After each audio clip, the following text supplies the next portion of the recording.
English Fairy Tales collected by Joseph Jacobs. Chapter 40. Fairy Ointment. Dame Goody was a nurse that looked after sick people and minded babies. One night she was woke up at midnight, and when she went downstairs she saw a strange, squinny-eyed, little ugly old fellow, who asked her to come to his wife who was too ill to mind her baby.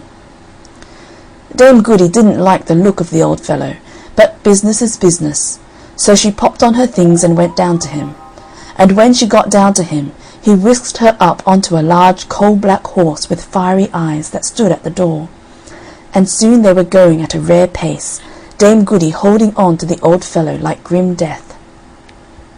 They rode and they rode, till at last they stopped before a cottage door. So they got down and went in, and found the good woman abed with the children playing about, and the babe, a fine bouncing boy, beside her. Dame Goody took the babe, which was as fine a baby boy as you'd wish to see. The mother, when she handed the baby to Dame Goody to mind, gave her a box of ointment, and told her to stroke the baby's eyes with it as soon as it opened them. After a while it began to open its eyes. Dame Goody saw that it had squinny eyes just like its father, so she took the box of ointment and stroked its 2 eyelids with it. But she couldn't help wondering what it was for, as she had never seen such a thing done before. So she looked to see if the others were looking, and when they were not noticing, she stroked her own right eyelid with the ointment. No sooner had she done so than everything seemed to change about her. The cottage became elegantly furnished. The mother in the bed was a beautiful lady dressed up in white silk. The little baby was still more beautiful than before, and its clothes were made of a sort of silvery gauze. Its little brothers and sisters around the bed were flat-nosed imps with pointed ears who made faces at one another and scratched their poles. Sometimes they would pull the sick lady's ears with their long and hairy paws. In fact, they were up to all kinds of mischief, and Dame Goody knew that she had got into a house of pixies. But she said nothing to nobody, and as soon as the lady was well enough to mind the baby, she asked the old fellow to take her back home. So he came round to the door with the coal-black horse with eyes of fire, and off they went as fast as before, or perhaps a little faster, till they came to Dame Goody's cottage, where the squinny-eyed old fellow lifted her down and left her, thanking her civilly enough, and paying her more than she had ever been paid before for such service. Now next day happened to be market day, and as Dame Goody had been away from home, she wanted many things in the house, and trudged off to get them at the market. As she was buying the things she wanted, who should she see but the squinny-eyed old fellow who had taken her on the coal-black horse. And what do you think he was doing? Why, he went about from stall to stall, taking up things from each, here's some fruit and there's some eggs and so on, and no one seemed to take any notice.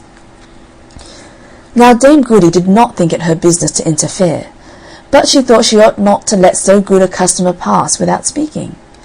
So she ups to him and bobs a curtsy and says, "Good'n, sir, I hopes as how your good lady and little one are as well as—" But she couldn't finish what she was a-saying, for the funny old fellow started back in surprise, and he says to her, says he, "What, do you see me to-day?" "See you?" says she. "Why, of course I do, as plain as the sun in the skies. And what's more," says she, "I see you are busy too, into the bargain." "Ah, you see too much," said he. "Now, pray, with which eye do you see all this?" "With the right eye, to be sure," said she, as proud as can be to find him out. "The ointment! The ointment!" cried the old pixie thief. "Take that for meddling with what don't concern you. You shall see me no more." And with that he struck her on her right eye, and she couldn't see him any more.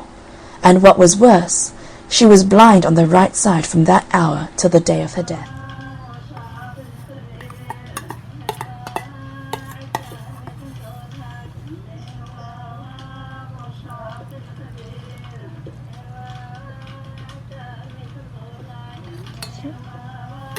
She don't like the cookies. You want the cookie? Irie? Irie?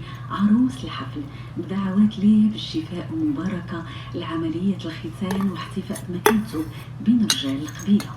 Hey. Hey. Irie. No, see this is. So now what? You want some water? Where's your Irie? Are you that hungry? Irie. Hey. Sit. Sit. Good girl. Lay. Good girl. Look at your little fingers. Look, pals. Look, they're getting bigger. Come here. Irie. Lay. Lay. Good girl.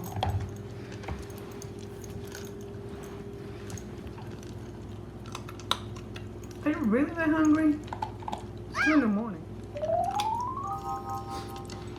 Look like you've been hanging out all night.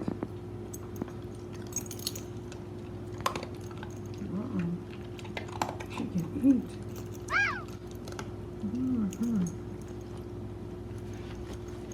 You want more? Are you serious? She wants more. Irie, you on camera? Hey. Come back.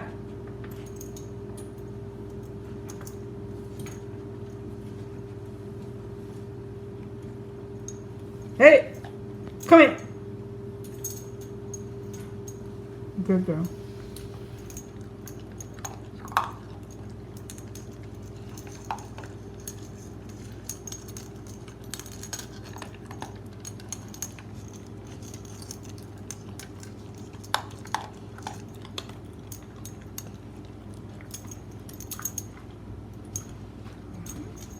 Irie, why are you so hungry?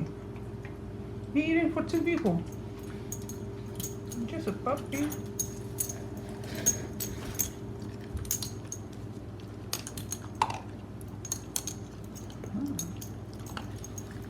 You really want more?